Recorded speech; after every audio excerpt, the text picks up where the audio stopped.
Nuestro siguiente ponente es el chef Carlos Eduardo O'Brien Valcornel, el cual es licenciado en Administración de Empresas Turísticas, con más de 26 años de experiencia en la docencia e investigación, y por supuesto en la cocina.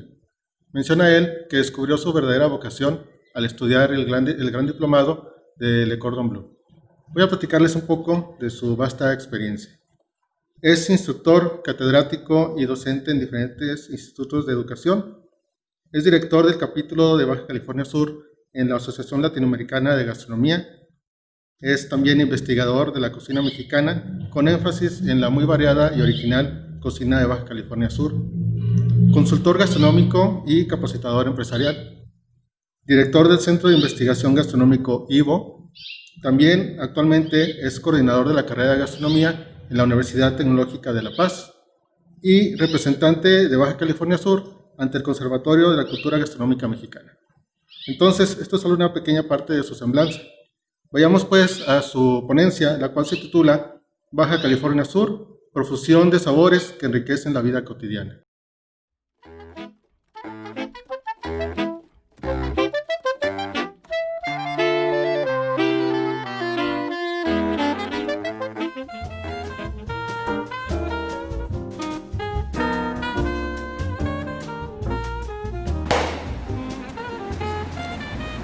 Buenas tardes, soy el chef Carlos O'Brien y quiero agradecer la invitación para poder participar en este primer foro virtual de las cocinas del norte, invitado por el Instituto de Cultura del Estado de Durango, dentro del marco del Festival Internacional Revueltas y del Conservatorio de la Cultura Gastronómica Capítulo Durango.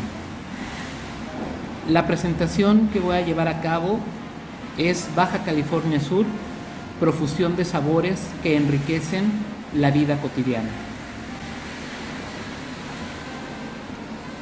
Baja California Sur, estado que ocupa la parte sur de la península de Baja California, la que es la original y auténtica California. Inicia al norte en el paralelo 28, avanzando hacia el sur hasta el Cabo de San Lucas, cuyo primer nombre en 1535 fue Cabo California, nombrado así por los expedicionarios de Cortés en su entrada a la entonces ciudad de Santa Cruz, hoy llamada Ciudad de la Paz. Baja California Sur se extiende con 73.909 kilómetros cuadrados, ocupando el 9º lugar a nivel nacional. Cuenta con 2.131 kilómetros de litorales, lo que representa el 19.2% a nivel nacional. Representa el 3.8% de la superficie del país y limita al norte con el estado de Baja California a partir del paralelo 28, al este con el Mar de Cortés y al sur y oeste del Océano Pacífico. Hablar un poquito acerca de la historia de Baja California Sur.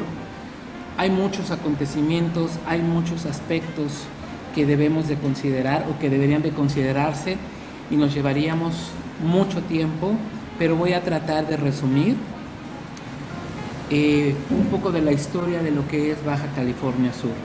A la llegada de los españoles al territorio surcaliforniano, los grupos indígenas que poblaban el territorio eran los Pericú, los Cochimí, los Guaycura y los Monkey. El primer europeo en pisar suelo surcaliforniano fue Fortín Jiménez, quien fue asesinado al enfrentar a los nativos. Un año después, el 3 de mayo de 1535, Hernán Cortés desembarcó en la Bahía de La Paz, hoy capital de Baja California, con el nombre Puerto y Valle de la Santa Cruz, poblado que fue abandonado un año más tarde por las dificultades para abastecerse de provisiones. El periodo de colonización inicia en el siglo XVII y concluye con la independencia de México. Los misioneros jesuitas se encargaron de colonizar, evangelizar y reorganizar a las comunidades indígenas. La primera misión que se establece en Baja California Sur es la de Nuestra Señora de Loreto de Concho, que fue la primera en fundarse en el territorio luego de todo un acontecimiento que se vive histórico, y no es hasta 1767 en que fueron expulsados y fueron fundadas 16 misiones más. Debido a la lejanía que se tiene con el centro de la República, el movimiento de independencia no se manifiesta en Baja California. La consumación de la independencia fue el 27 de septiembre de 1821 y la noticia llega en 1822, y durante todo este proceso no hubo ningún brote de violencia ni de insurrección.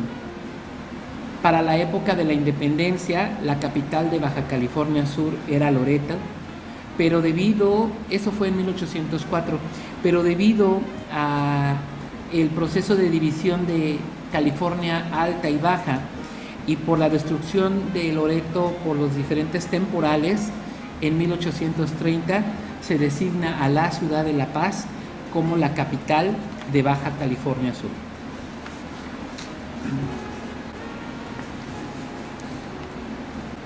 El origen del nombre de Baja California Sur proviene dos historias, dos escritos en relación al origen del nombre. Uno de ellos proviene de algunos autores de latín calinda fornax, que significa horno caliente, por el clima que predomina en la península. Otros autores hablan que el nombre de California proviene de un libro de caballería titulado Las Ergas de Esplandea, publicado en 1510 en Sevilla, España, y en donde hace referencia de una isla llamada California, muy cerca de un costado del paraíso terrenal. Me voy a permitir a leer lo que viene siendo el inicio de un poema que fue escrito en mayo de 1955, que hace referencia a esta tierra. El poema se llama Calafia y inicia así: Sabed, dice el poeta, que a la diestra mano de las Indias hubo una isla llamada California, muy llegada a la parte del paraíso terrenal, la cual fue poblada de mujeres negras, sin que algún hombre entre ellas hubiese, que casi como las amazonas era su manera de vivir. La ínsula en sí, la más fuerte de rocas y bravas peñas que en el mundo se hallaba. Las armas eran todas de oro y también las guarniciones de las bestias fieras, en que después de haberlas amansado, cabalgaban en ellas, y que en toda la isla no había otro metal alguno. En esta isla de California vivía la reina Calafia llamada. Garcí Rodríguez de Montalvo, Cergas de Esplandía, siglo XVI, 1510.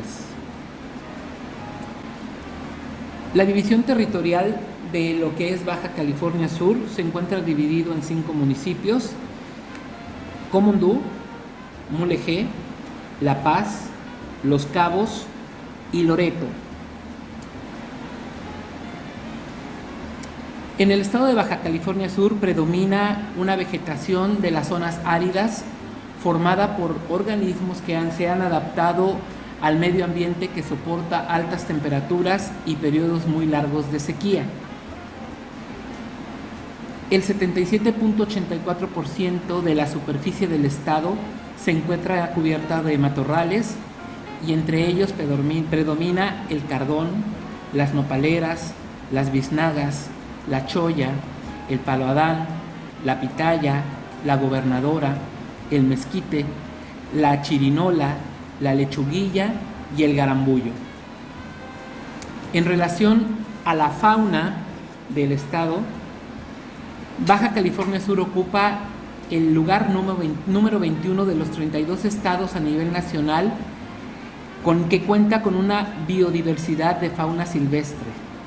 El inventario de la fauna silvestre de la entidad hasta el 2015 representaba 2.159 especies, de las cuales 2.250 especies de invertebrados y 909 especies de vertebrados, correspondiendo 100 especies de mamíferos, 415 aves, 4 anfibios, 84 reptiles y 306 peces.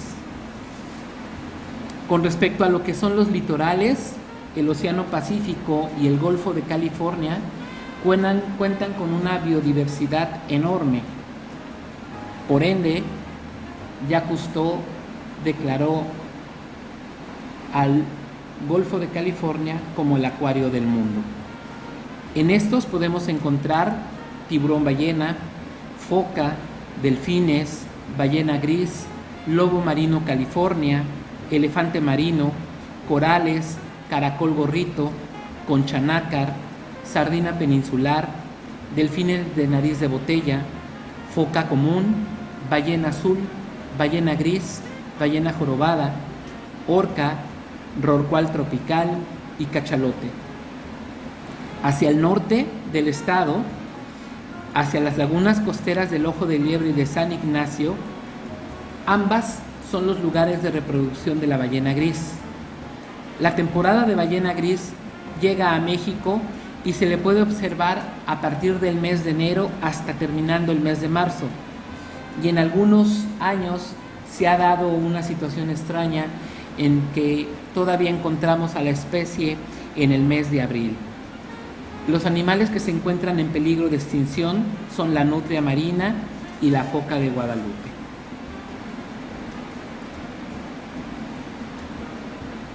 Definitivamente, para hablar de la gastronomía de Baja California Sur, tenemos que hablar de esos espacios que le dan origen y que por ello los momentos creativos que se viven en la cocina guardan códigos perceptibles entre los que se crean y quienes lo reciben, para los que nacieron con ella y sobre todo para quienes guardan aún en su memoria el origen de esta.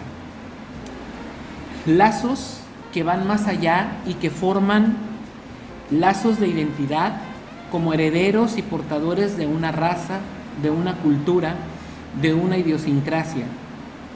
La cocina traspasa sentidos, es arte, es rito, es ceremonia, es la representación y significado. La cocina asume distintos papeles y representan distintas formas. Puede ser íntima, comunitaria o a lo mejor solo testigo de una y mil historias de vida. México es un país de una gran diversidad y nuestra comida es un auténtico mosaico de colores, de sabores, de ingredientes y aromas, y Baja California Sur no es la excepción. Las recetas de Baja California Sur representan una historia, en un sentido profundo, y es una obra que se dicta por un pueblo en donde las pizcas, los chorros y los puños se convierten en unidades de peso y medida, y así es como nacen las recetas para Baja California Sur. Hablar de la gastronomía de Baja California Sur es hablar de su gente, hablar de esas características que proyectan y que se dejan sentir cuando uno pisa el piso subcaliforniano. La cocina de Baja California Sur es una interesante mezcla entre lo moderno y lo antiguo, entre lo nativo. Rasgos culturales de todo el país que se mezclan aquí con lo propio, con lo nuestro, provocando una interesante actividad cultural enriquecida por las 5 regiones bióticas que proyectan en todo su esplendor la majestuosidad de esta tierra. Los antiguos californios transmitieron a los colonos sus conocimientos para guardar en cuero, sin curtir o en las vejigas de los animales, el pringo derretido y tuétano de los huesos para preparar la comida. Asimismo, desarrollaron medios para conservar y almacenar alimentos. De ahí nos heredaron técnicas de conservación como el salado y el secado de pescados y de moluscos, que ensartaban en cuerdas para transportarlas en su recorrido. Para los cochimíes, los guaycuras y los pericúes, su principal preocupación era el buscar agua y comida. Su subsistencia era sumamente importante. En esa tarea dedicaban todo su afán diariamente, y es por ello que en muchos libros se habla y se narra cómo conseguían los alimentos y cómo consumían estos alimentos. Dentro de lo que es la alimentación, principalmente de los guaycuras y de los cochimíes, estaba el consumo de los frutos, de uno de los frutos más apetitosos que ha dado esta tierra de Calafia, las pitayas. Por ello, dividieron el año en 6 estaciones determinadas. Era tanta su adicción por este fruto que incluso le dieron nombre a las temporadas en que se cosechaba, llamada Amada Api, del vocablo cochimí, que representaba la segunda estación del año, que comprendía el mes de agosto, el mes de septiembre y parte del mes de octubre, periodo en el cual se cosechaba este fruto, la tuna y otras semillas. La estación de Mellibó, nombre también cochimí de la primera estación del año, que comprendía parte del mes de junio y parte del mes de agosto, y la estación Mellibó en función de la abundancia, y Meyiben Mayib para la escasez de alimentos. En las pinturas rupestres podemos ver el testimonio de este fruto y de los animales que ellos cazaban para su consumo. La fauna marina constituía el aporte alimenticio más importante por la facilidad de captura y por la abundancia de especies en las aguas del Mar de Cortés y del Océano Pacífico. Ellos extraían los moluscos adultos para así asegurar la repoblación natural de los bancos. Eran buenos recolectores, eran buenos cazadores y pescadores. Comían semillas, raíces, frutos con que satisfacían su hambre y sed, tenían una vida sana, una complexión proporcionada, ligera y ágil, eran longevos y eran más altos que los indios mesoamericanos. Definitivamente la vocación turística del sur californiano se ha nutrido de diversas fuentes para poder encontrar el perfil de lo propio. Los platillos peninsulares, por su diversidad, no se encasillan en ninguna tendencia, ya que alternan y fusionan con técnicas francesas, italianas, portuguesas, asiáticas, españolas, orientales, africanas, peruanas, así como de los diferentes estados de la República Mexicana. Esto debido a que hubo un intenso intercambio que originó un mestizaje particular. Aunque el origen de algunos platillos no sean subcalifornianos, la combinación de ingredientes, las preparaciones y las cocciones sí lo son. Mar, desierto, orégano, damiana, entre otros, conforman el mestizaje que se plasma en los platillos de Baja California Sur. Y tenemos la damiana, la pitaya, la caguama, el venado horneado, el tamal amarrado, la discada, los taquitos de pescado y camarón, los burritos de machaca con su trozo de queso y su cachetada de frijol, el queso regional oreado del valle, la machaca comundeña de carne de burro, el chorizo de abulón, los tacos de aserrín. En fin, tenemos diferentes platillos que representan esa tradición, esa costumbre, que representan nuestras raíces, pero sobre todo representan la mano del californio que logra transformarlo y dotarlo de su propia creatividad y de su propia idiosincrasia. En definitiva, la damiana es uno de los preparados aromáticos más tradicionales de esta tierra. Normalmente es una bebida que alegra las cenas de las gentes de rancho, de los pueblos del sur. En la zona norte no se da esta planta, pero aún así la gente la procura en el sur para tenerla en su cocina. Mucha gente de la ciudad la acostumbra a beber por su inigualable sabor. La planta de la damiana es un pequeño arbusto de hojas que tiene un fuerte y un agradable olor. Suele brotar en la temporada de lluvias de verano. No se da en todo el territorio del estado, solo crece en abundancia en las tierras bajas del sur de la media península que le corresponde a Baja California Sur. Su mayor profusión se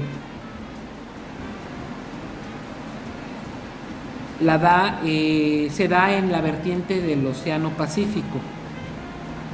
En las zonas más altas se puede encontrar en algunas mesetas serranas donde la tierra le es proclive para su reproducción. Su fama ha trascendido las fronteras del estado y es muy procurada por la gente que vive en el estado vecino del hermano norte de Baja California.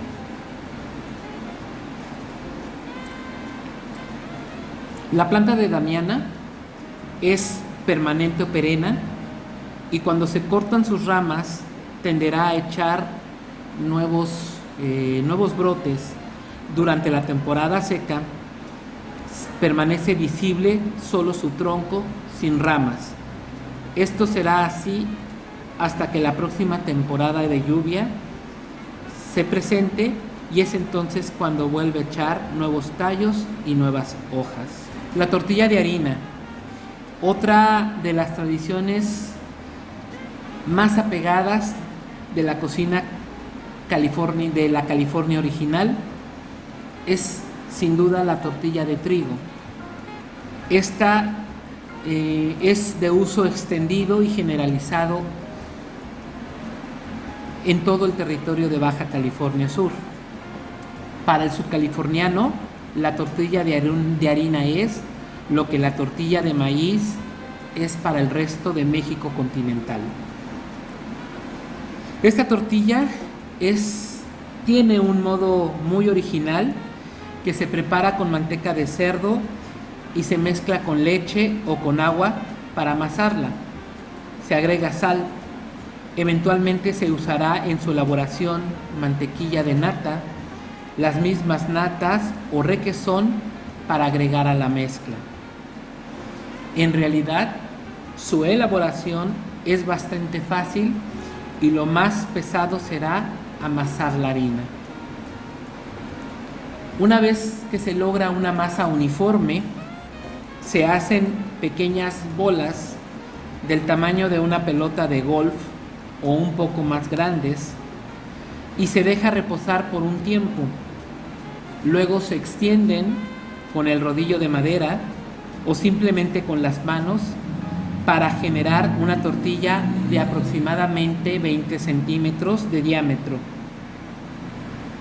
Estas tortillas se dejan reposar por un rato y luego se tienden en un comal caliente, no sin antes espolvorear un poco la tortilla cruda con un poco de harina. El comal se unta con manteca para que la tortilla no se peque. Se voltea con la pala de cocina o con las manos directamente hasta que adquieran ese color característico amarillito dorado, con lo que se termina la elaboración de la tortilla. Hay personas que afirman, que dicen que una buena tortilla se debe elaborar de 2 volteadas.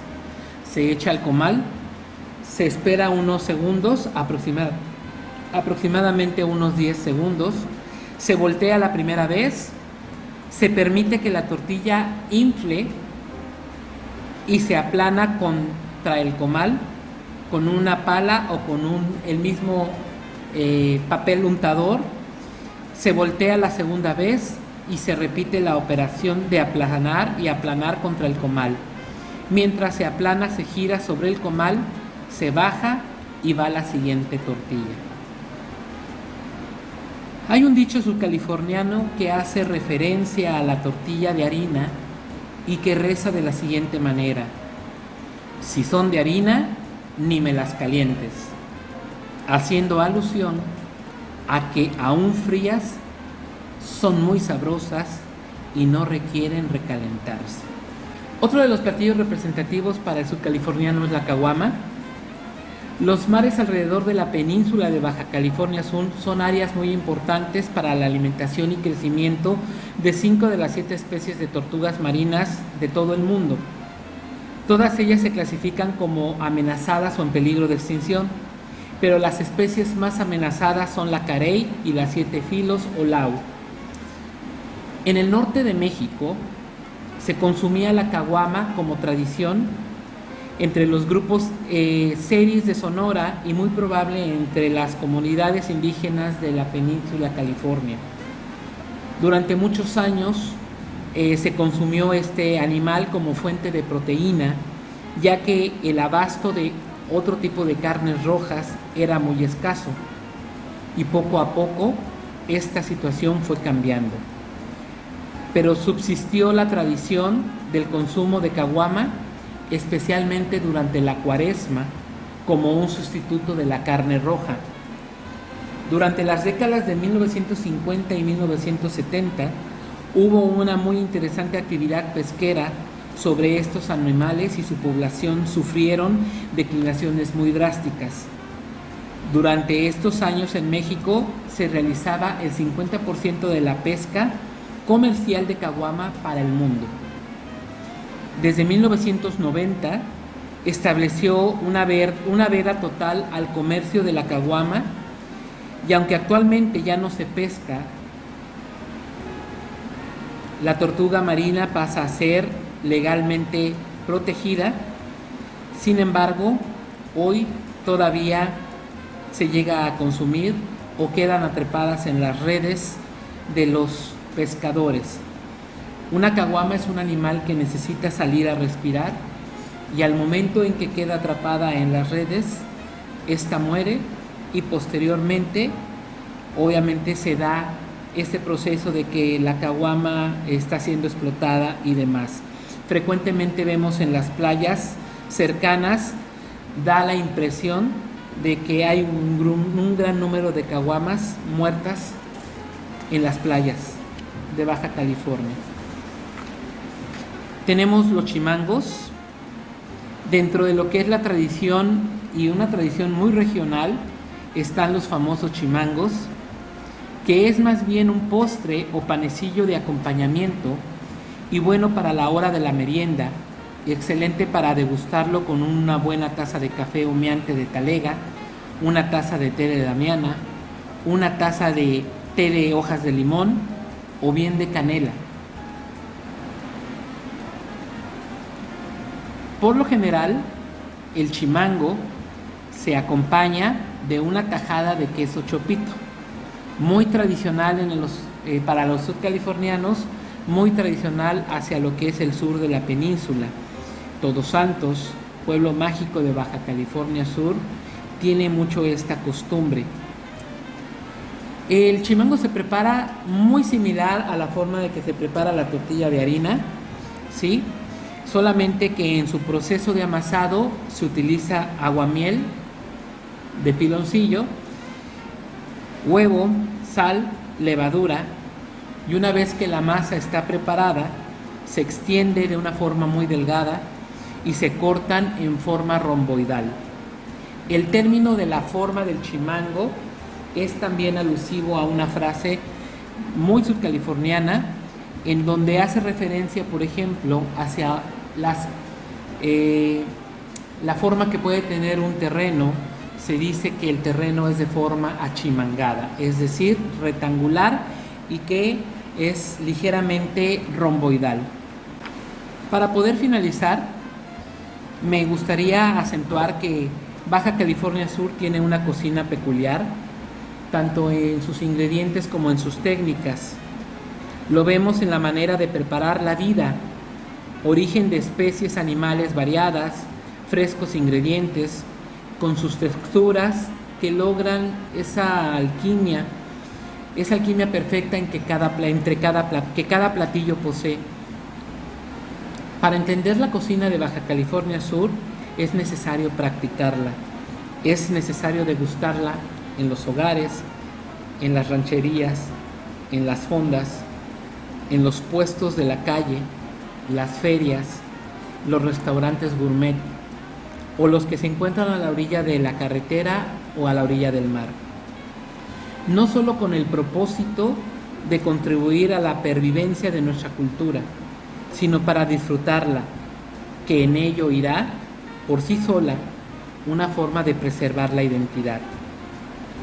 Nuestra cocina comunica, es una expresión sin cuentos, ya que enriquece a un mundo de sensaciones agradables, algunas desconocidas, y en las que se despliegan sabores, colores, olores, texturas. Definitivamente es una cocina que sorprende desde nuestra más íntima percepción y nos lleva a ser una gastronomía importante, única y sobre todo una cocina con valor, ya que representa la cultura popular de Baja California Sur. ¿Y qué decir de los ingredientes que en su mayoría se presentan de manera nativa en el sur de la península, que nos ilustran sobre las posibilidades alimentarias propias de esta California, los modos de preparación que nos ayudan a conocer el invaluable conocimiento ancestral para la preservación de la comida. La profusión de mezclas de sabores y presentaciones enriquecen deliciosamente nuestra vida cotidiana, más el toque que guarda la mano California. Para cerrar mi participación, compartiré con ustedes un fragmento del poema Calafia, escrito por Fernando Jordán, y es de todo este poema, es la parte que más me gusta. Compartiré contigo mis oasis, la tierra perfumada del sur, llanura infinita del algodón y el trigo, los puertos de promesas, los huertos de la fruta, y si después quieres la paz, yo te la ofrezco en la soleada paz de la bahía. Los invito a que conozcan Baja California Sur.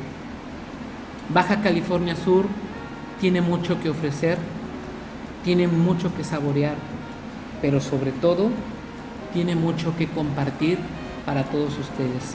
Muchas gracias.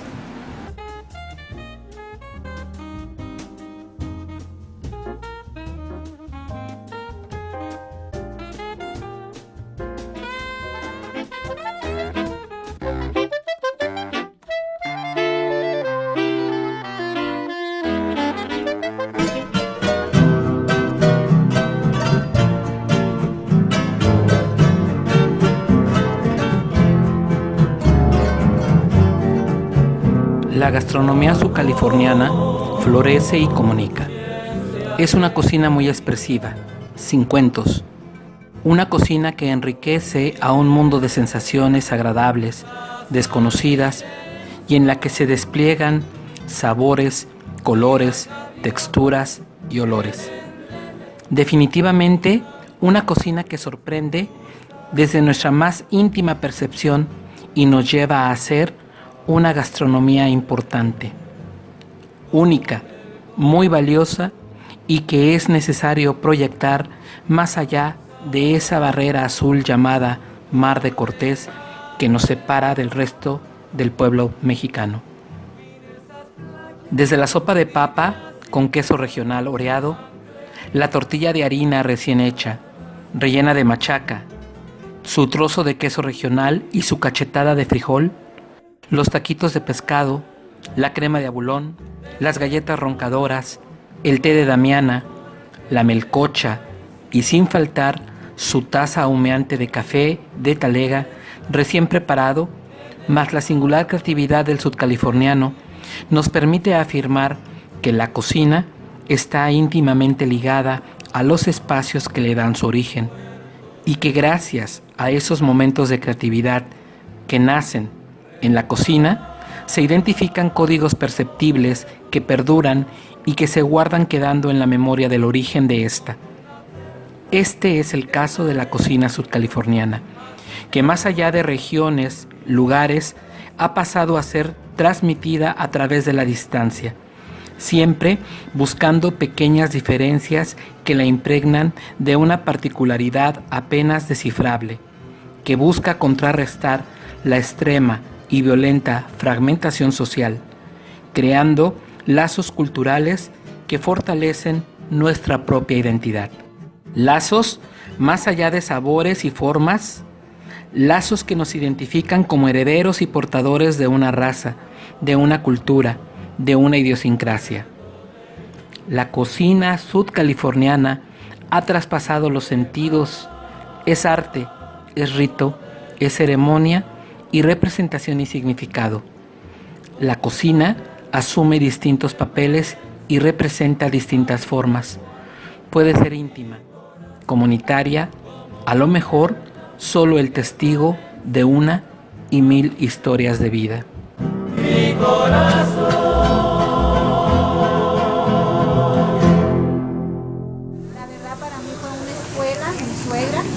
que ahí, o sea, me enseñé a cocinar con ella. Mucho tiempo con ella, trabajando y eso, y pues empezamos a ir, como quien dice, viviendo en el monte. No teníamos ni dónde dormir. Aquí dormía mi hija, el mayor. Y atrás trabajábamos con puro hielo, no había luz, no había agua. Gracias al Señor ya tengo luz, ya tengo agua, pero todo ha sido un esfuerzo de trabajo de mi esposo, de mis hijos, y pues aquí estamos echándole ganas todavía. Por eso, mira, aquella era mi cocina. Era una cocina que las paredes eran de petate y la teja era café negro. Y así empecé. Pero Dios es muy grande y miren, aquí estoy todavía, echándole ganas. Así estoy 98 desde entonces. Esa es la fecha. Kilómetro 26, carretera Todos Santos. Que mi hijo Sergio, el mayor, aquí un video, a ver qué diga el menú de aquí de la generación de los secos. A ver, hijo, ahí te dejo. Tenemos burritos, machacas, quesadillas, quesadillas mixtas, choriburros, empanadas, tamales, ranchero con chorizo, con machaca, con jamón estrellado, a la mexicana, omelette. También están los famosos huevos a la Juan Gabriel, a la Olga Brisky, a la Vicente Fernández. Y tenemos chilaquiles verdes, rojos, con huevo, sin huevo, con deshebrada, con machaca. Como ustedes gusta, aquí le hacemos los huevos. Y también en fin de semana, birria, pozole, menudo. A ustedes. Esta tablita tiene más de 300 años de historia. Este es el oro del pobre, que nomás brilla y ilusiona como los españoles nos vendieron los espejitos. Está, mira, esa es la famosa tabla panochera, más de 300 años de historia, donde moría una caña y caía, y no le daban la vuelta y caía la panocha famosa, piloncillo.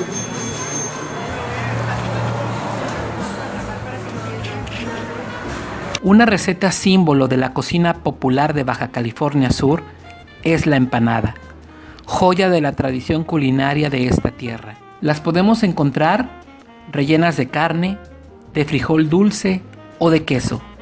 Esta última no es muy común. Las características que predominan en las empanadas es que son fritas. Sin embargo, en algún lugar de esta tierra, de este pequeño terruño peninsular, aún se pueden encontrar empanadas horneadas.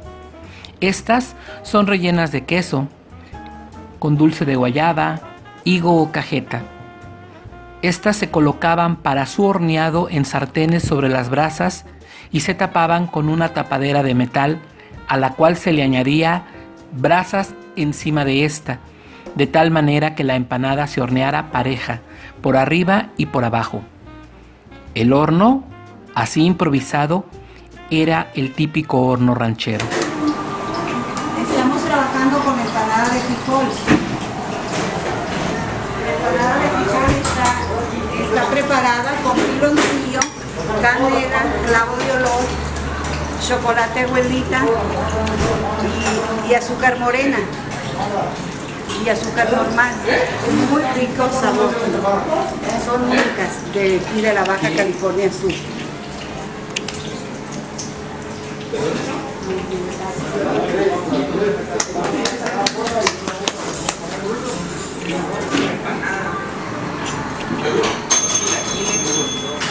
Buenos días, bienvenido.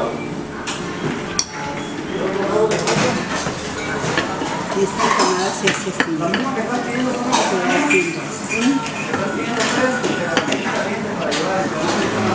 Hay gente que la hace en la prensa. A ver, mija, tú haces una en la prensa.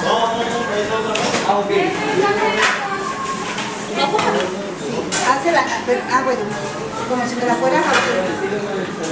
Lleva pasas, chile, aceitunas y papa. Ahí está ya. Esa es la empanada paceña. Ella se pone así.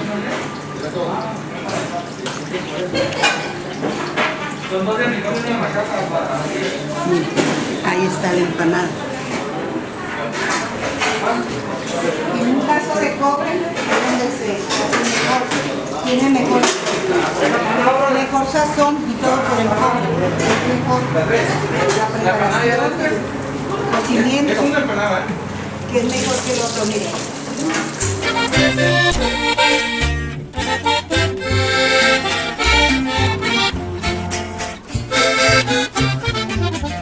Así como la tortilla de harina y otros productos regionales han sido tomados con diferentes expresiones culturales, no puede faltar los poemas.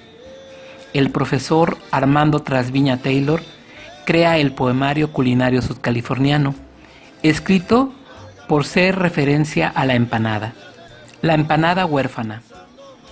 En sobre de harina frita, con bordes de dedo hundido, la huérfana de masita es guisado bien vestido. En un banquete de rancho que forma regio platillo, la pareja del chile ancho con su carne es picadillo. Pero, además, se le aúna haciendo el mejor empate la cebolla y la aceituna, la papa, pasa y tomate.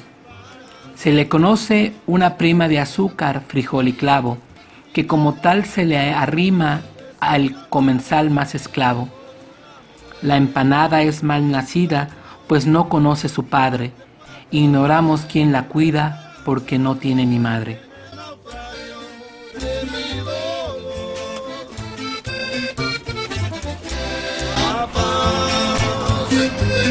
Puerto de ilusión, hermanos, oremos de amor.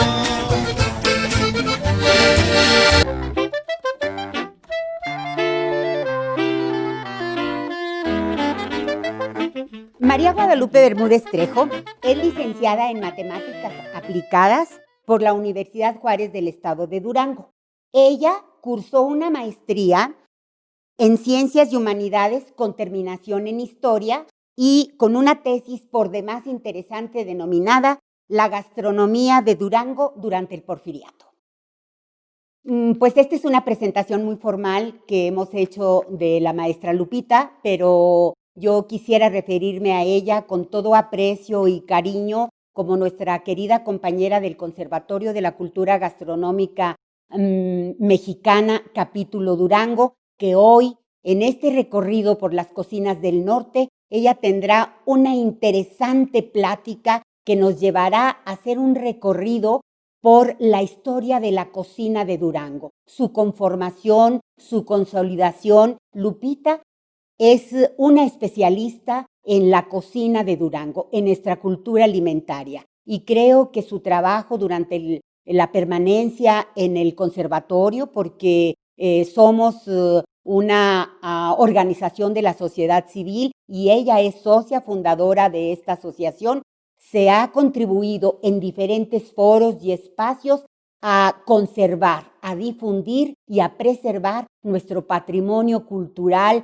de nuestra gastronomía en diferentes espacios, y creo que este es un foro propicio y como su compañera del conservatorio me siento muy orgullosa de la participación de nuestra querida compañera Lupita y sé que vamos a disfrutar mucho la historia de la cocina de Durango a través de su voz y del compartimiento de todos los amplios conocimientos que Lupita tiene acerca de nuestra cocina.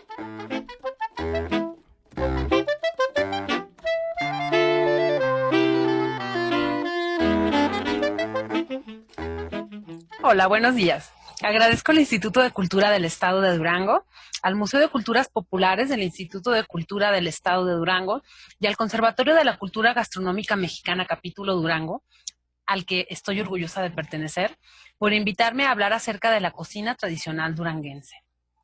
Hablar de la cocina tradicional duranguense es hablar de una cocina caracterizada por ingredientes que tienen su origen en la necesidad de sus antiguos habitantes de procurarse alimento en tiempos difíciles.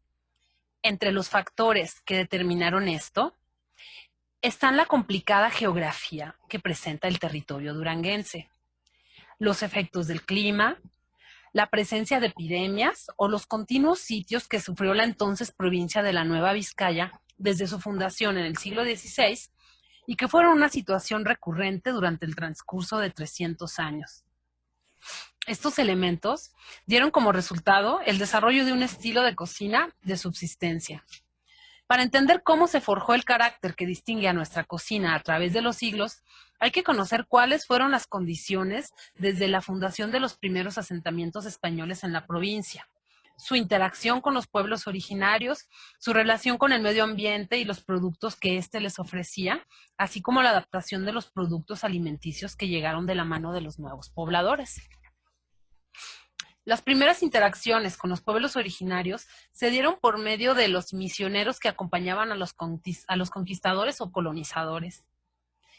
En el caso del territorio hoy conocido como Durango, los pueblos originarios que habitaban la parte sur eran los acaxes, los jijimes y los tepehuanos. Los dos primeros eran pobladores de la Sierra Madre Occidental. De estos dos pueblos, los misioneros jesuitas realizaron importantes observaciones que formaron parte de los reportes que enviaban a sus superiores. De estas observaciones, así como de trabajos multidisciplinarios llevados a cabo en algunos sitios ubicados en la sierra, podemos conocer cuáles eran los alimentos que se procuraban estos grupos. Se proveían de alimento por medio de la caza, la pesca, la recolección y el cultivo de alimentos. La caza les proporcionaba carne de los pumas, de los osos, los lobos, del venado, preferiblemente el cola blanca, el pecarí o el jabalí americano, así como ardillas, ardillones, conejos, gatos y guajolotes. De la pesca, eran grandes consumidores de pescado, de bagres, matalotes y mojarras. En el caso de la recolección, preferían los quelites, raíces silvestres, vainas de mezquite, hongos que son realmente abundantes en la Sierra Madre en los meses de lluvia. Ellos vivían en barrancas a menos de 1000 metros del nivel del mar, de manera que tenían acceso a frutas de tierra caliente como plátanos, guayabas y cañas dulces, así como de pitayas, zapotes o ciruelas. Y consumían también tunas, magueyes y guamúchiles. Eran grandes recolectores de miel, de la cual los misioneros apuntaban que era una miel blanca que se producía en los huecos de los árboles y era muy apreciada por ellos. Del cultivo de alimentos tenemos el maíz, el frijol y la calabaza. En los procesos para la preparación de los alimentos, los estudios muestran la presencia de objetos como guajes, ollas, cuencos, cajetes, metates y molcajetes. Los misioneros apuntaban que de los alimentos que preparaban para ceremonias especiales, estos preparaban grandes comidas para los rituales como el del juego de pelota, así como para los rituales para el inicio del tiempo de la cosecha. Y en el caso del ritual para la caza del venado, que se prolongaba varios días, las mujeres se dedicaban a preparar grandes cantidades de tamales para quienes participaban en ese ritual. Aparte de los tamales, otro uso que le daban al maíz era para la elaboración de pinole, es decir, el maíz tostado y molido y convertido prácticamente en harina. Este fue un alimento muy importante para los antiguos habitantes de la Sierra Madre. Era empleado como una comida ligera, pues lo usaban para sus largas caminatas por las quebradas, como alimento para los guerreros, quienes lo llevaban a sus batallas, y también era empleado como ofrenda para sus muertos.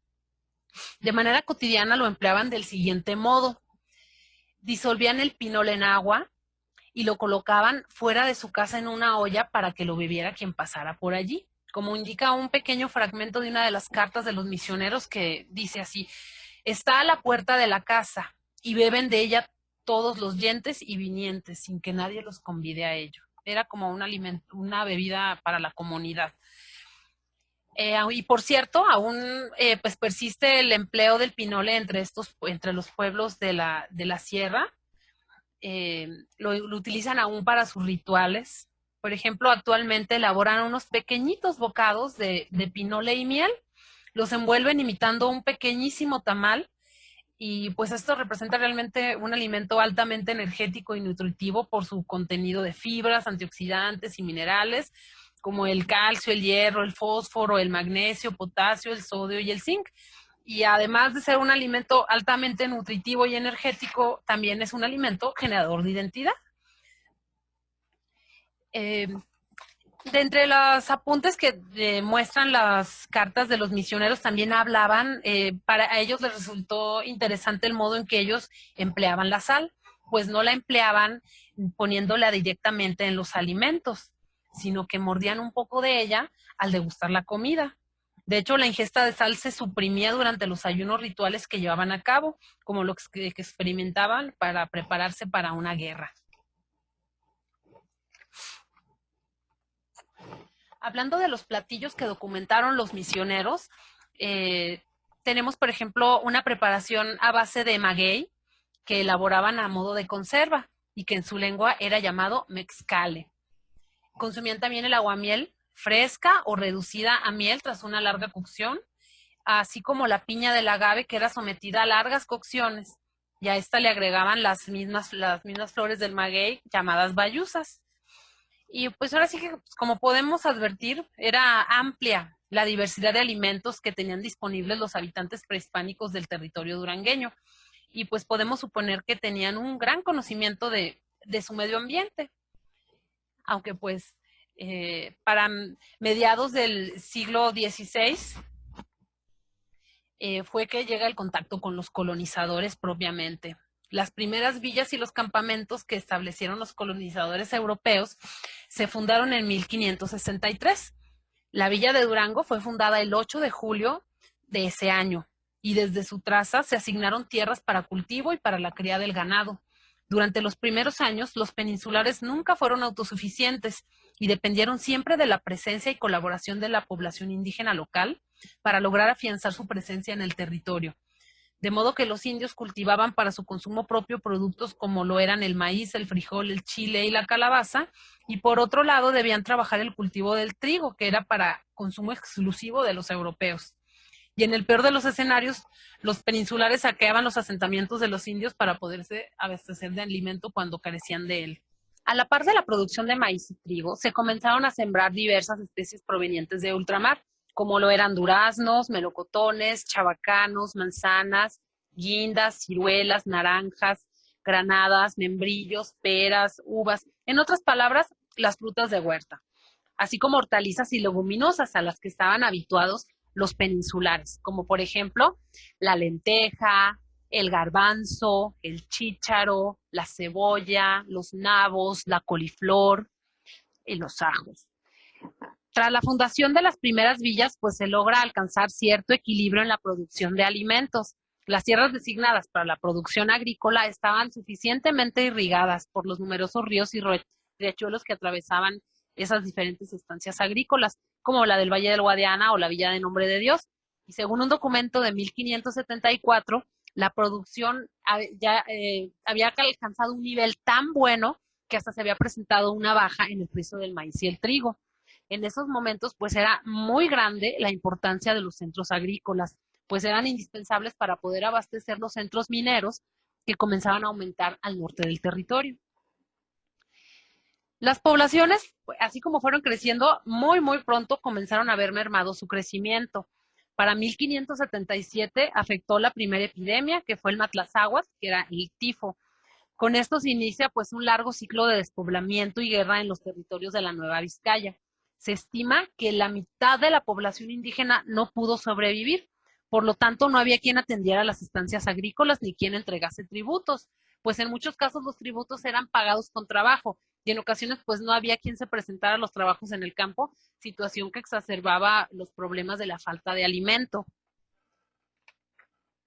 Esto pues obligó a las autoridades a solicitar al virrey un repoblamiento de indios y se mandaron traer, los grupos que repoblaron el norte eran los tlaxcaltecas, los mexicas y los purépechas, y son precisamente ellos quienes, de la mano de ellos, que llegó la nixtamalización al norte del territorio. Antes de que se acabara el siglo XVI hubo por lo menos 3 epidemias más.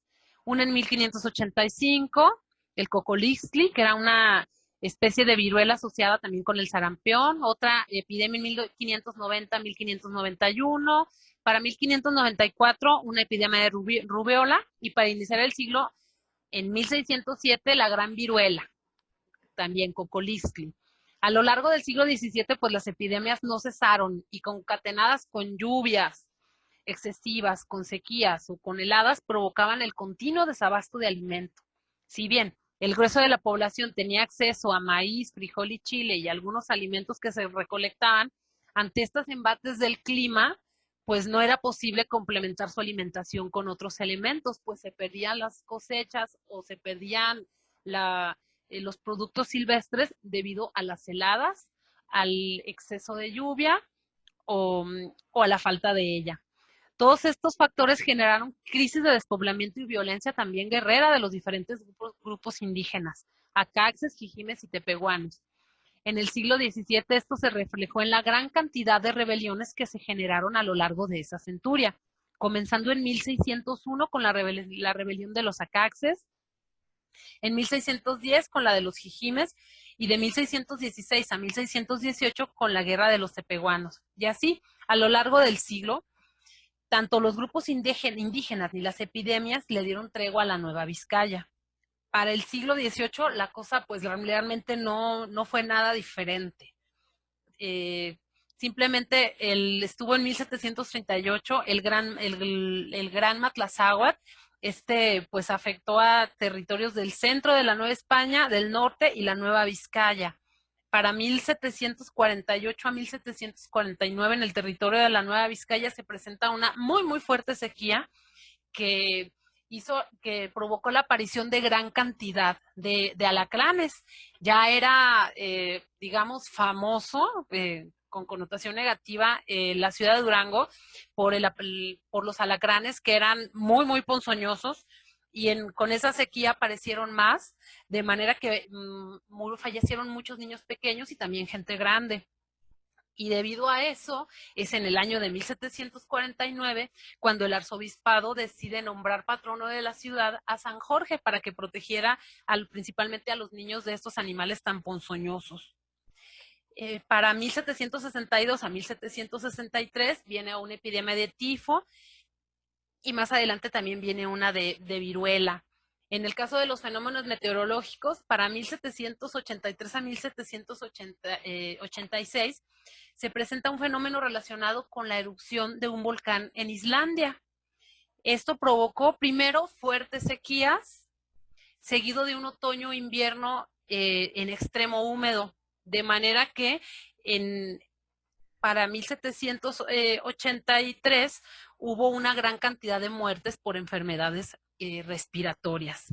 No solamente fueron las enfermedades y las sequías las que batieron a la Nueva Vizcaya, también fueron los apaches los que causaron estragos en diferentes asentamientos, provocando el temor y el terror de la población, principalmente al norte del territorio duranguense. Estos eran el azote de pueblos, de ranchos y de haciendas. En el siglo XIX fue la cólera, de una de las epidemias que más preocupaban a la gente, que más azotó en los territorios. Y adicionalmente a los ataques de los comanches, que afectaron de manera continua a la región norte del estado. Estos pues venían y se dedicaban al bandidaje, al robo de ganado, y iban y luego lo llevaban y lo vendían a los ranchos norteamericanos.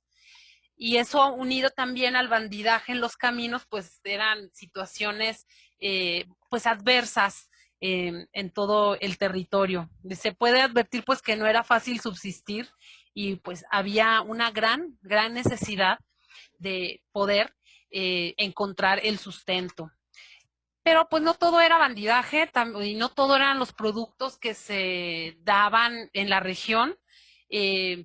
Ahora sí que la principal ruta comercial que atravesaba toda la región de lo que hoy es México, y que incluso llegaba más allá de las fronteras de lo que hoy es nuestro país, era el Camino Real de Tierra Adentro.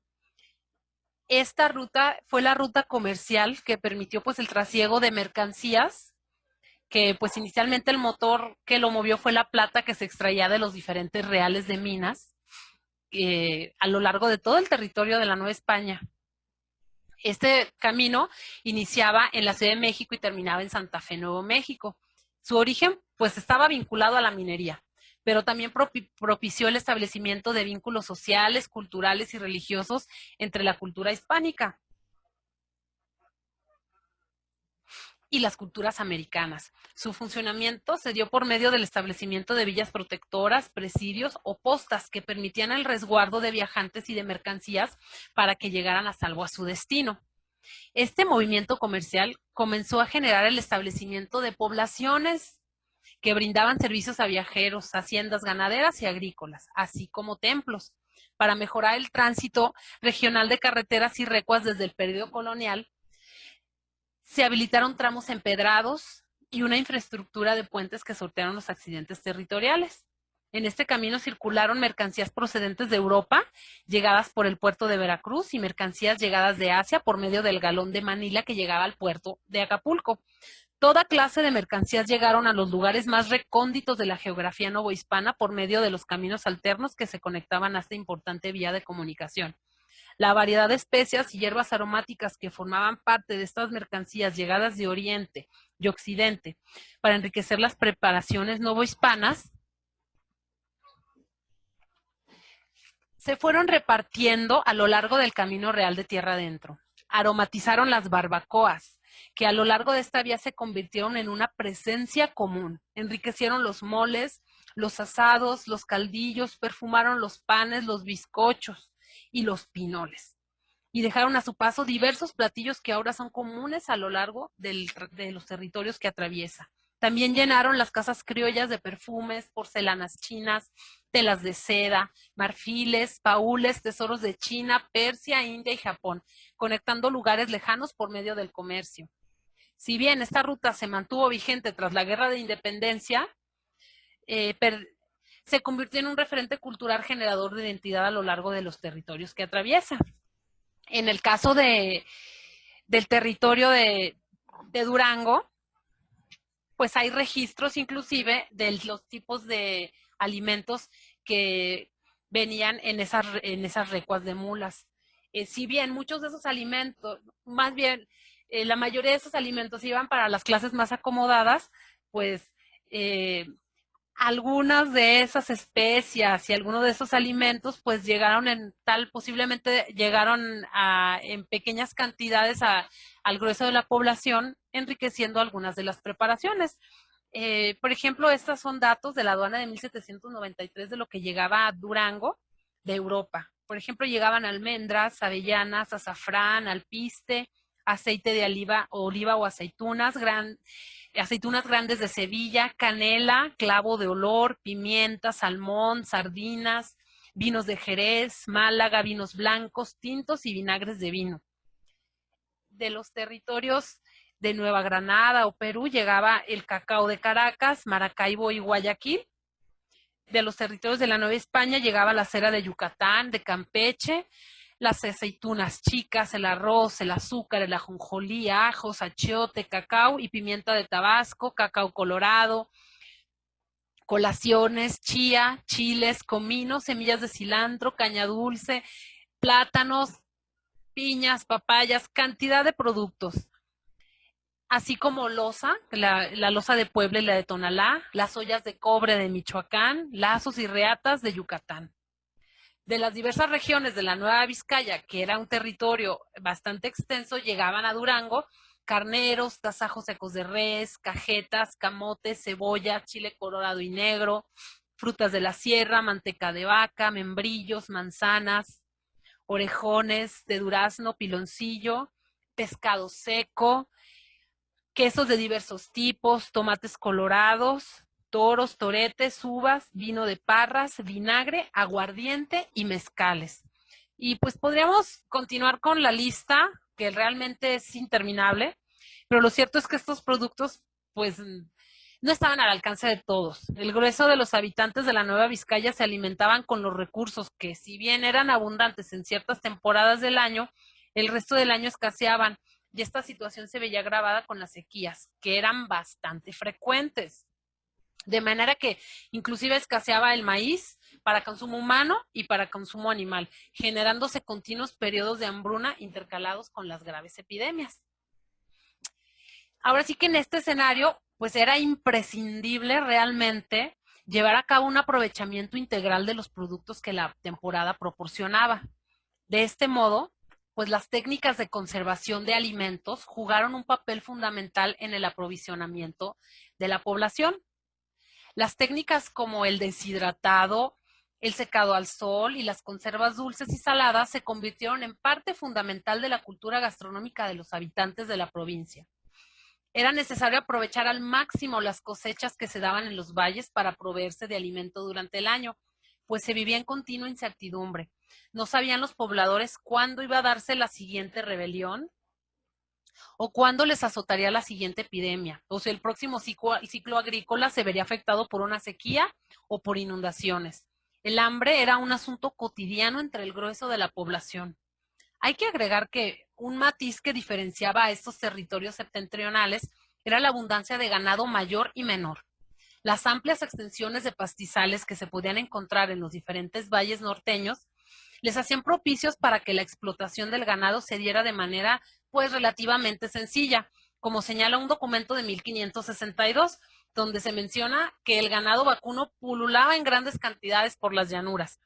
Por supuesto que esto significaba carne suficiente para el abasto local, y hay que mencionar que para el siglo XVIII los ganaderos neovizcaínos formaban parte de los circuitos comerciales que abastecían de ganado mayor y menor a la Ciudad de México. Ante tal abundancia, el óptimo aprovechamiento de los productos derivados del ganado fue muy importante para la población tanto de la Nueva Vizcaya como para el resto del territorio norteño. Para la carne se empleaba uno de los procesos más antiguos de conservación de alimentos, el deshidratado. La carne seca es uno de los alimentos más representativos del norte del país, ya sea en tasajo, desmenuzada o en tiras. Estos pedazos de carne cruda, salada y deshidratada al sol, de res o de venado, eran la solución perfecta para satisfacer la necesidad de alimento, ya fuera para los arrieros que recorrían los largos caminos y requerían de alimentos de fácil transporte o para la alimentación cotidiana de una familia. De esta manera, se generaron platillos tradicionales como los caldillos, con chile verde o con chile rojo, espesados con masa de maíz nixtamalizado o enriquecidos con papas, o con lo que hubiera a la mano. El asunto pues era ablandar los trozos de carne para su fácil consumo y poder satisfacer las necesidades alimentarias cuando escaseaba el alimento. Del ganado vacuno, pues naturalmente se aprovechaba la leche y todos sus derivados. Son famosos y extremadamente sabrosos los quesos añejos producidos en las poblaciones serranas del estado, y se discute si los de Santiago Papasquiar o los de Tepehuanes son los mejores. En la ciudad era cotidiana la producción de jocoque, o jocoqui, que proviene del náhuatl jococ, que significa agrio, así como el queso de asadero. Esta era una manera de evitar el desperdicio de la leche del día y darle un uso a la leche agria que quedaba en la cocina. Para el aprovechamiento de los excedentes de la leche, también estaba la elaboración de jamoncillos, cajetas y leches quemadas. Para estas preparaciones también se empleaba la leche de cabra, que le daba un gusto muy especial a esos dulces. En este mismo contexto del máximo aprovechamiento están los chuales, chacales o guachales, desde las diferentes maneras en las que se les conoce en los diferentes estados de la República, así como el orejón de calabaza. Estos son productos infaltables en las casas duranguenses en época de Cuaresma, tanto en la ciudad como en el campo. Los chuales pues son una manera de lograr el máximo aprovechamiento del maíz, pues para evitar su desperdicio se hierve y se deshidrata al sol y luego se conserva para ser consumido en esa particular época del año. El orejón de calabaza se obtiene de un particular tipo de cucurbitácea que se cosecha solamente en tiempo de lluvias, y antiguamente su sobreproducción provocaba la necesidad de deshidratarla para ser consumida a lo largo del año. La manera más común de consumirla es, después de rehidratarla, capeada y acompañada con algún caldillo. Actualmente ya incluso se utiliza la calabacita, la tipo italiana que le llama, y con esa hacen las rodajas que son como las que podemos ver en la imagen. Otro producto emblemático de Durango es el chile pasado. Este pues no es un simple chile seco. Para elaborarlo habitualmente se emplea chile poblano o ancho. También se usa el chile llamado chilaca. Este experimenta dos procesos. Primero se tuesta tradicionalmente a las brasas para despojarlo de la piel y después se somete a los efectos del clima y seco. seco y cálido de los valles serranos de Durango y Chihuahua. Con esto se deshidrata totalmente, logrando un producto perfectamente seco que se almacenará en costales para su posterior consumo. Este tipo de elaboración le proporciona un sabor especial que lo diferencia de los chiles que son solo secados al sol, pues implica cierto grado de cocción que proporciona un toque ahumado al paladar. Este proceso ha permitido durante mucho tiempo el aprovechamiento de la producción de chile en esta región del país, proporcionando la posibilidad de su consumo durante todo el año. Y desde hace mucho tiempo ha formado parte de los circuitos comerciales de la región. Los chiles anchos y guajillos también han formado parte fundamental del repertorio de productos disponibles para toda época del año y están presentes en gran variedad de preparaciones, desde los adobos para todo tipo de carnes o para darle color a la corteza del queso añejo, saborizar un caldillo, preparar un mole o un asado, así como para la elaboración del muy tradicional huevo perdido. De los chiles secos se aprovecha prácticamente todo, como es el caso de la elaboración del venorio, que es una preparación hecha a base de semillas y venas de chiles. Se espesa con maíz y es una especie de pipián. Tradicionalmente es acompañado de nopalitos o papa. Y como podemos advertir, pues era necesario el máximo aprovechamiento de los recursos que se encontraban disponibles y justamente es esta preparación uno de los más claros ejemplos de la necesidad de la gente a la hora de alimentarse, pues tomaban simplemente los chiles que quedaban al fondo del costal o de la canasta y tomaban esas semillas y con eso preparaban el platillo. Realmente lo único que no se aprovechaba del chile pues es el pedúnculo, absolutamente todo se aprovecha. En el caso de las conservas dulces, pues en el pasado estos productos eran los protagonistas principales de las preparaciones destinadas a llenar las alacenas familiares, pues se elaboraba todo tipo de conservas para satisfacer durante el año el antojo dulce de los integrantes de la familia. Las temporadas marcaban los ritmos de trabajo en la cocina, pues el caso era aprovechar lo que la naturaleza ofrecía a lo largo de todo el año.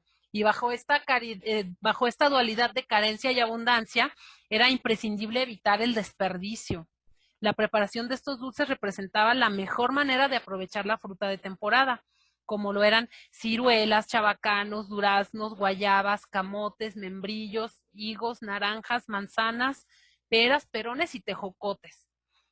Inclusive, pues esta costumbre se convirtió en una tradición en las casas duranguenses y en su elaboración se integraba pues prácticamente a toda la familia.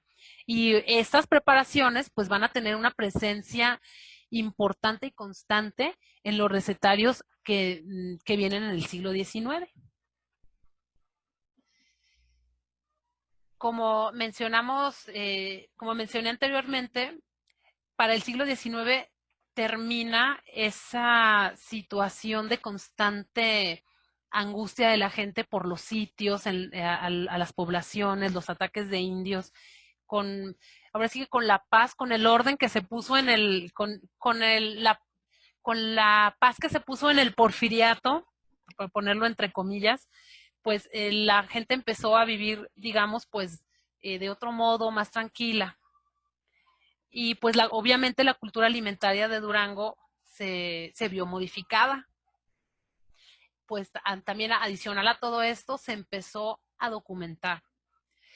Pues durante el porfiriato la oligarquía mexicana, pues ya sabemos, tenía sus ojos puestos en Francia como el mayor modelo a seguir. Y entre los múltiples ámbitos que esta tendencia alcanzó, estaba también el modelo culinario. Un sector de la sociedad pues promocionaba libros de recetas para que pues desde la base de la familia, las madres, se educara en la alimentación, instruyendo sobre el tipo de alimentos adecuados para los mexicanos, incorporando en estos libros pues recetas que formaban parte de la cultura alimenticia europea. Para fines del siglo XIX comenzó a popularizarse la edición de recetarios comunales. Este fue el caso de los recetarios, por ejemplo, de los del Consejo Central de las Señoras de Caridad de Puebla, la de las damas integrantes de la Conferencia de la Santísima Trinidad de Guadalajara, y así como los editados por las señoras de la Asociación de San Vicente de Paúl, en la ciudad de Durango. Este recetario de las señoras de la Asociación de San Vicente de Paúl, pues servía como un medio de sustento para las causas que esta asociación apoyaba. Y pues este recetario pues tenía el objeto de ofrecer recetas probadas y aceptadas por la sociedad a las señoras que formaban parte de esas asociaciones.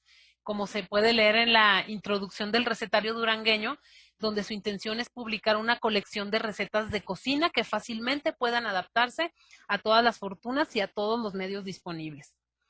Estos recetarios se nutrieron de los manuales de cocina impresos en la primera parte del siglo XIX y sirvieron como un ejemplo para los posteriores recetarios manuscritos, que pues esa era la tendencia nacional. Muchas señoras tenían su recetario y anotaban ahí las recetas tradicionales de su familia, también las de tradición oral y las nuevas recetas que venían en los grandes, en los grandes compendios de recetas. En el caso de la ciudad de Durango, pues los recetarios manuscritos son prácticamente pues el único testimonio escrito de las recetas que se preparaban en esas cocinas porfirianas. Estos eran elaborados por mujeres y para mujeres que gracias a su posición socioeconómica tenían la posibilidad de leer y escribir, porque también pues hay que entender que no todo mundo sabía leer y escribir en esa época. De manera que, pues, a los saberes culinarios aprendidos de generación en generación, o sea, es decir, de manera oral, se agregaron los que ahora ofrecían los nuevos manuales impresos con recetas europeas.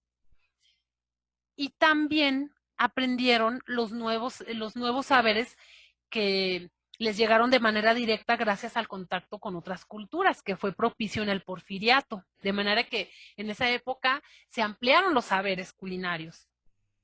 Los recetarios impresos pues rompieron la dinámica que se siguió durante mucho tiempo, en la que los conocimientos pues se transmitían de manera práctica y en forma oral.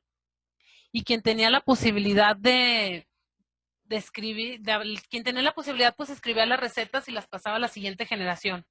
Y posiblemente pues estos conocimientos pasaban casi intactos debido a la poca variación de productos disponibles. Pero pues la apertura económica y social que se experimentó en Durango para finales del siglo XIX provocó pues la inclusión de recetas de origen extranjero en recetarios familiares. Además, pues la oferta de alimentos se había ampliado un poco y se facilitaba la adquisición de los productos que permitían reproducir y adaptar al gusto local las recetas extranjeras, que finalmente pues se van a arraigar en la región.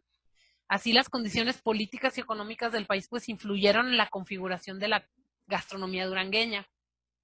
Si bien muchas de las preparaciones contenidas en los recetarios aún incluían productos que pues no estaban al alcance de toda la población, estos productos considerados de lujo significaban para las clases sociales bajas pues un modelo a seguir, que en la medida de sus posibilidades y de su interpretación reproducían tarde o temprano y se convertían en platillos recurrentes en las mesas durangueñas. ¿Qué productos locales había en esa cocina, en esos recetarios de la época? Pues la identidad culinaria que durante el siglo XIX, la élite mexicana trató de construir, pues se basaba en técnicas pues bastante refinadas, así como en ingredientes muy específicos que pues no correspondían a la realidad del país. El México real no tenía nada que ver con manuales y recetarios extranjeros, pues la cultura alimentaria de los mexicanos se basaba en la producción de la milpa y se enriquecía pues con la gran cantidad de productos que cada región proporcionaba a sus habitantes. Esta producción daría sus características específicas a todas estas cocinas que en conjunto pues conformaron la cultura alimentaria del país. En el caso de Durango, que contaba con una amplia gama de productos de origen vegetal como animal, de esto disponían las cocineras a la hora de preparar las viandas, ya fueran traídos del campo o producidos en la ciudad, siempre estaban condicionadas a lo que la estación nos proporcionaba.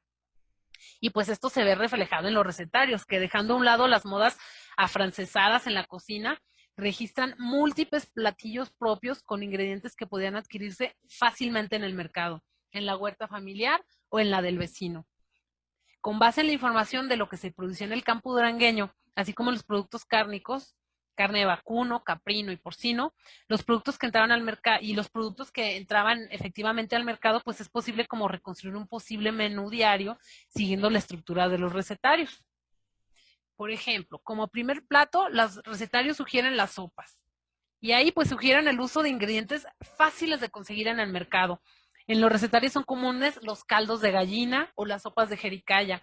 Hay elementos que permiten distinguir las recetas económicas de otras para un bolsillo más pudiente, con ingredientes como aceitunas, alcaparras, ostiones, tortugas en conserva. Estos pues eran realmente privilegio de las clases sociales altas. En los asados y guisos, las carnes se enfocaban en cortes como el lomo y la pulpa de res. Las piezas con hueso generalmente se usaban para preparar la olla podrida o para hacer parte del consomé. Del carnero se tenía en alto aprecio la pierna, particularmente, pues había varias recetas dedicadas a su preparación. También se menciona el uso de sesos, riñones y lenguas de res en varias recetas, dejando de lado el resto de las asaduras y tripas que tradicionalmente constituyen uno de los alimentos cotidianos de las clases menos pudientes y que están presentes en diversos platillos típicos como por ejemplo la chanfaina. Es común encontrar las instrucciones para la elaboración de chorizos, morcillas, salchichas y quesos de puerco en diversos recetarios. Y cabe mencionar que el recetario de la Asociación de San Vicente de Paul, el gran recetario de Durango, porque fue el único recetario que se imprimió en la época, daba gran importancia a la preparación de las carnes. Una pequeña importancia a los pescados, dada pues claramente la lejanía de Durango con el mar. Para los vegetales, pues los autores de los diversos recetarios manuscritos, pues como que no mostraban mucho interés en conservar los procedimientos para su elaboración. En el manual de cocina de San Vicente de Paul se encuentran recetas de chayotes, zanahorias, ejotes, calabacitas, pepinos, coliflor y alcachofa, y por ahí una que otra ensalada de lechuga. Estos productos provenían de labores agrícolas y hortícolas del partido de Durango, así como de lo que se producía en las huertas urbanas como las acelgas, espinacas y quelites. Si bien aparentemente no había como que mucho interés por la elaboración de platillos con vegetales como acompañamiento de los platos fuertes, lo cierto es que muchos de los caldos, sopas, guisos y estofados contenían uno o varios vegetales en su preparación, de modo que podemos afirmar que se consumían vegetales en las mesas citadinas, aunque pues no de la manera en lo que lo hacemos actualmente. En el ámbito de los platillos dulces, este es así como que el tema que mayor cantidad de páginas ocupa en los diferentes recetarios. Algunos incluso eran destinados a su totalidad a las preparaciones dulces. En muchos casos, estas recetas dulces tienen un origen en los recetarios novohispanos, pues los nombres y preparaciones no cambian en absoluto y día con día, pues simplemente iban agregando más creaciones que endulzaban los paladares de niños y adultos. Los productos regionales que claramente se pueden localizar en estas recetas eran pero variados. Ciruelas, chabacanos, duraznos, guayabas, membrillos, higos, naranjas, melones, manzanas, perones, incluso hasta zapotes. Estos productos eran los protagonistas principales de las preparaciones destinadas a llenar esas alacenas familiares para elaborar las conservas.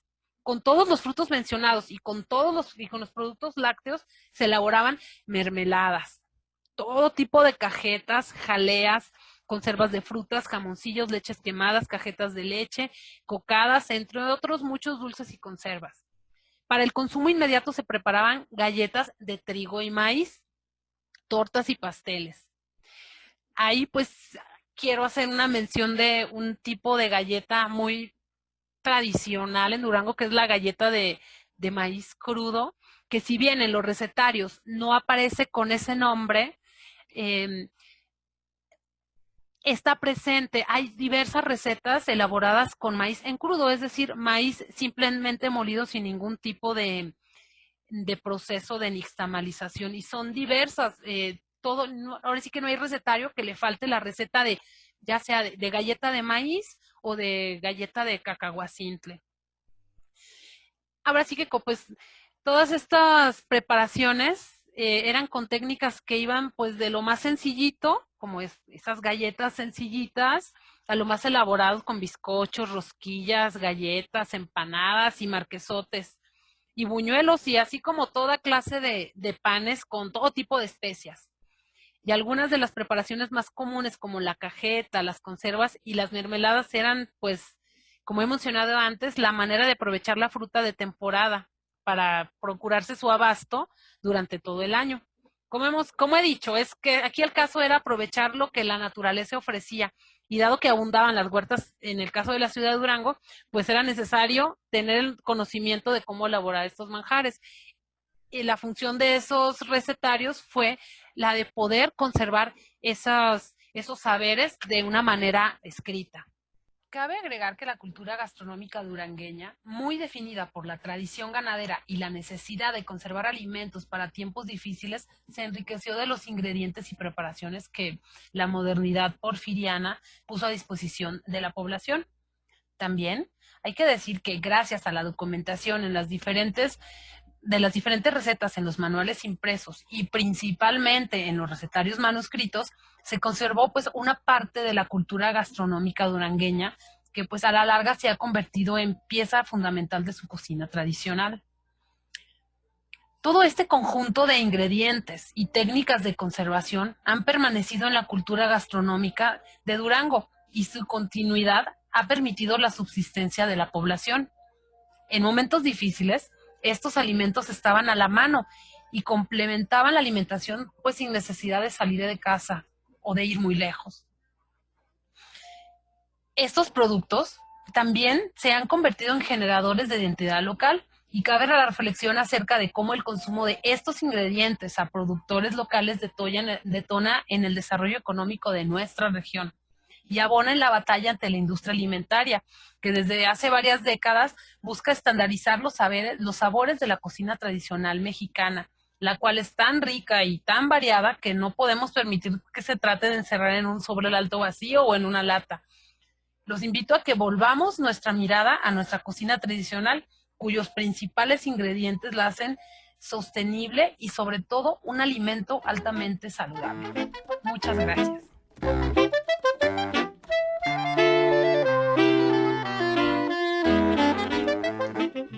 Para la elaboración de los maíz crudos necesitamos 1 kilo de harina de maíz morado molida en crudo. Necesitamos 4 huevos grandes, 300 gramos de azúcar, en este caso es azúcar mascabado, 250 gramos de manteca de cerdo, 2 cucharadas de canela molida, son aproximadamente 10 gramos, y 2 cucharadas de polvo para hornear. Vamos a colocar la manteca en el tazón de la batidora y lo vamos a batir hasta que esté bien esponjada.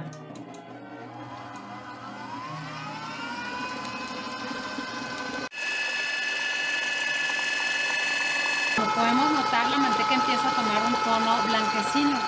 Cuando es así, ya está lista. Ahora, ya que está bien esponjada la manteca, agregamos el azúcar.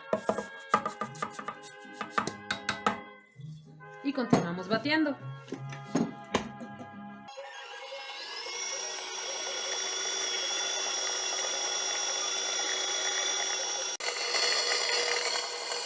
Ahora que tiene una consistencia como de pomada, vamos a agregar los huevos uno a uno,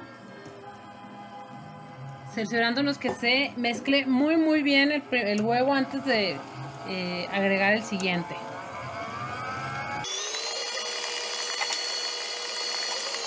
Para agregar el siguiente huevo y la subimos para que se integre bien. Ya que se integraron muy bien los 4 huevos a la mezcla del azúcar y la mantequilla, vamos a pasar con los ingredientes secos. Ahora vamos a tomar todos los ingredientes secos y los vamos a mezclar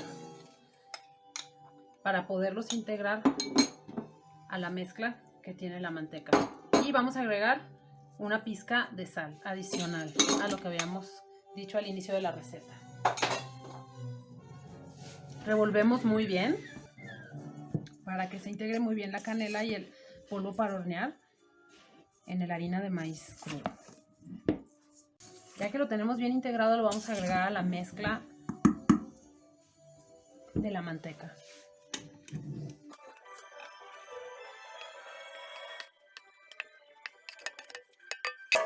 Vamos a procesar en la velocidad más baja para evitar derrames de la harina.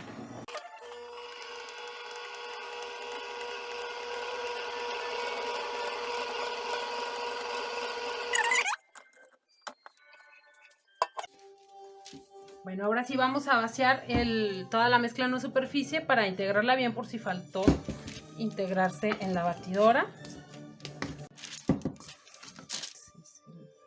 Si le faltó, entonces vamos a terminarla de integrar bien.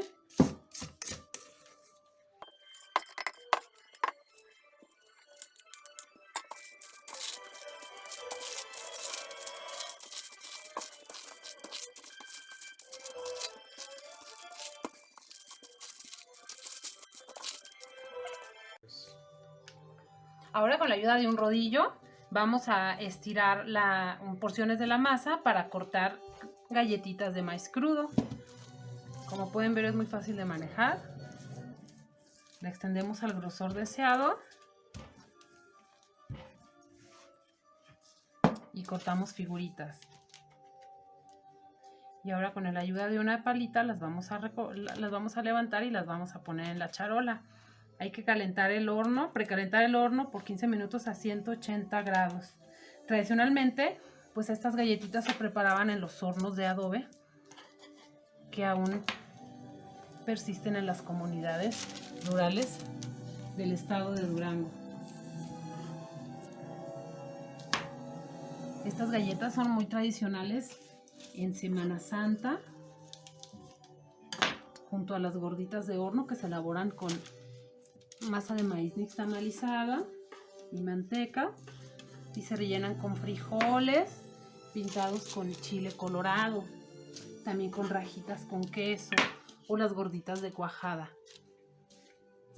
Así como formamos figuritas con cortador, también esta masa se puede manipular con las manos para hacer, por ejemplo, estas rosquitas que en algunas zonas del estado de Durango y también del estado de Sinaloa les llaman coricos. Ahora pues vamos a terminar de trabajar toda la masa y cuando estén listos las vamos a meter al horno.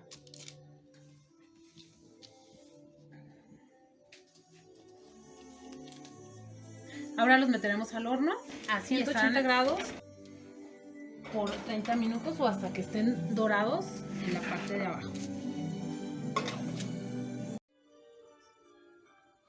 De entre las recetas que encontramos en los recetarios de la época porfiriana están hay bizcochitos de maíz crudo. Estos pueden ser el antecedente de los que ahora conocemos como maíces crudos. Como podemos ver, ya están tostaditos de abajo, perfectamente cocidos y ya podemos disfrutarlos. Buen provecho.